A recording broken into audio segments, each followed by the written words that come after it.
a lot of times I feel like we're all praying to the same God. We're all praying to the same powers that be. We just call them something different, because we all, at the end of the day, obviously not counting like extremists or anything like that. But at the end of the day, we all want the same thing. We want to be loved. We want to be safe. We want to be fed. We want family, community, commitment, know that we're taken care of and that we're going somewhere good when all of this is over. And I just think, depending on what part of the world you grew up in, you maybe call it something different. The book that it comes in might look a little different.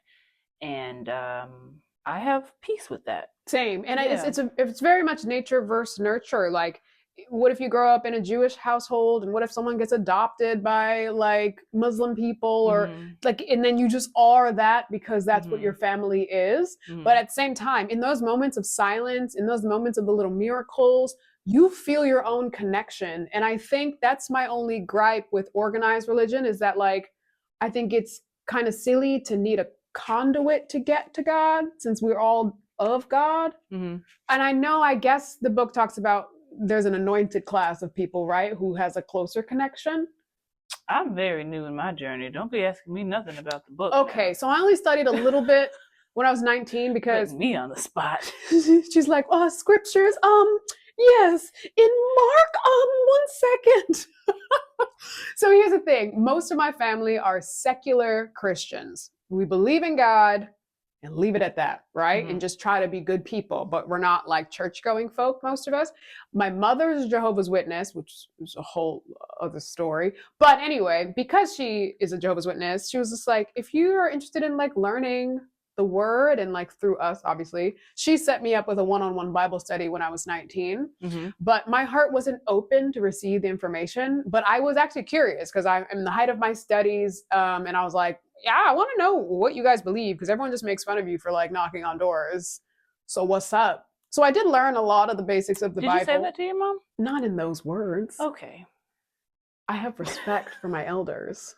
I still fear my parents in the healthiest way. But yeah, I had one-on-one Bible study for a while on Saturday mornings, but like a 19-year-old at like a D1 party school, I was literally hungover for most of those sessions. Okay. And I'm like, okay, but I did learn some things I learned about Lazarus. I learned about how that particular faith believes in when it comes to marriage and babies and death and things like that. So I was like, okay, I learned the basics. And then I learned why they don't celebrate holidays, it's because most of the holidays are rooted in pagan traditions. And pagan is like the opposite of God, because it's like you're worshiping false idols. So like birthday cakes, like the candles and the certain gifts, and like, and it is all in the Bible. So I don't know. That's why I have a gripe with organized religion, because I feel like people are picking and choosing Bible verses and weaponizing it against each other and all that stuff. So I'm just taking a step back, and I'm like, I believe in God.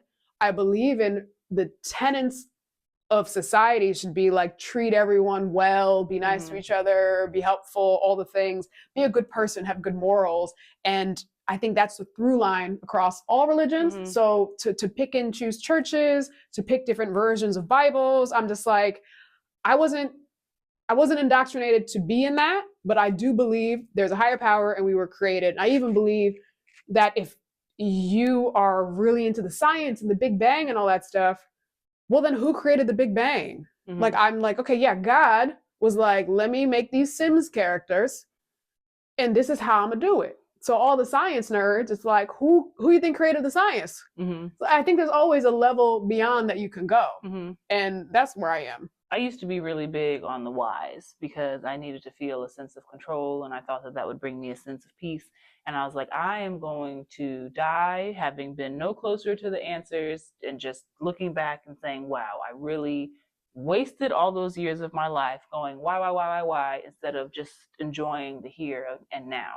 So my goal currently looks more like, being present, enjoying this present moment, and just trusting that whatever I need to know will be revealed to me. I just continue on the path that I'm on, and I trust for things to unfold how they unfold. I do think that, man, can manipulate anything, right? So whether you're attached to a church or not, there's a lot of people that can look at the same verse and get multiple different meanings out of it, some for good, some for evil. But something that has stood out to me recently in terms of being attached to like a church home and a church family is the community element.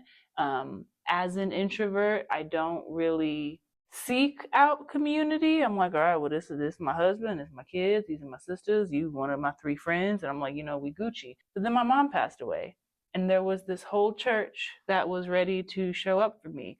We didn't know what happens at a funeral or the run of events or how to do a home going, and we just had all these people that were like, hey, listen, it's okay. They called us up, they walked us through everything, because you're like a deer in the headlights. You're still so shocked with grief that having to make these decisions in such a short amount of time is like crazy. It's like I need to just only think about how sad I am right now. So having a church family show up for me at a time like that was really helpful. My parents are actually my parents in love are actually both pastors, so they were the ones that married us. And I don't know. I like the community aspect that has come with religion, while also recognizing that this is a complete 180 from old me. Like I have said very many times in my life that God is the biggest comedian, because never in a million years if somebody would have sat me down and said, girl, you gonna marry a PK, both your in-laws are gonna be pastors, and your man is gonna start ministering too. You gonna be volunteering in that church. I would have been like, cut it out. Me, like, you got the wrong girl. But here we are. And I have just naturally felt like my own desire and my own heart like opening up more towards things that I was previously closed off to. So now we're doing like Bible studies together. Like, me and my husband as a family, we're like reading devotionals and doing that in the evening. And I'm very excited. It's like a new chapter that I'm on. And I don't know. I didn't rank like spirituality or religion that high in my relationships when I was in the pursuit of them. I just knew that whoever I ended up with, I did want them to believe in God. Yeah. Is that was that an important factor for you at all, I guess? Yeah, the word atheist feels like so strong and like negative and kind of scary. I don't know why, because I guess if you don't have a beacon at all, I'm like, what do you How do you cope? Yeah, and then like what is the meaning of your life? You just think everything is dumb, or I don't know. I guess I actually haven't met too many atheists either. And I have like doctors and stuff in my family, but you can, like I said, always go one level above. Like you can believe in the science and all the things, and like just how magically our body operates with organs and blood pumping and stuff. Like that's literally magically designed. Like I don't know. It's just so mind blowing that the moon controls the tides. I'm like, why don't we talk about how crazy everything actually is? The stuff that happens on the bottom of the ocean, and those fish that make those patterns, and the complete camouflage that some animals do and just match something. And here we are talking about some Harry Potter and stuff from magic. I'm like, y'all don't see this magic? This earth. You don't see like people grow other people inside their bodies and then it comes out alive? Why aren't we talking about this? That's crazy. That's magic. So if you can't tap in and sit in like the awe and the wonder of everything that's actually around you, I worry for you and I worry for your soul.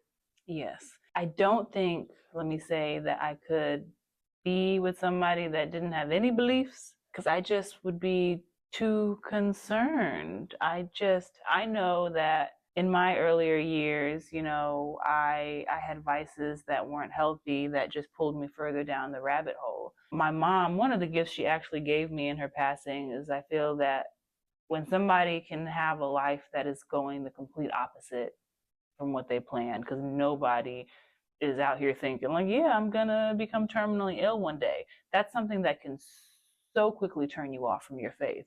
So like one of the gifts that she gave me in her passing was to still believe in God at the end of her life. I'm like, dang, if she can face death and still be like, I'm not gonna question my faith, then I can't let any like bumps in the road or obstacles that are much smaller than that veer me off my path, you know?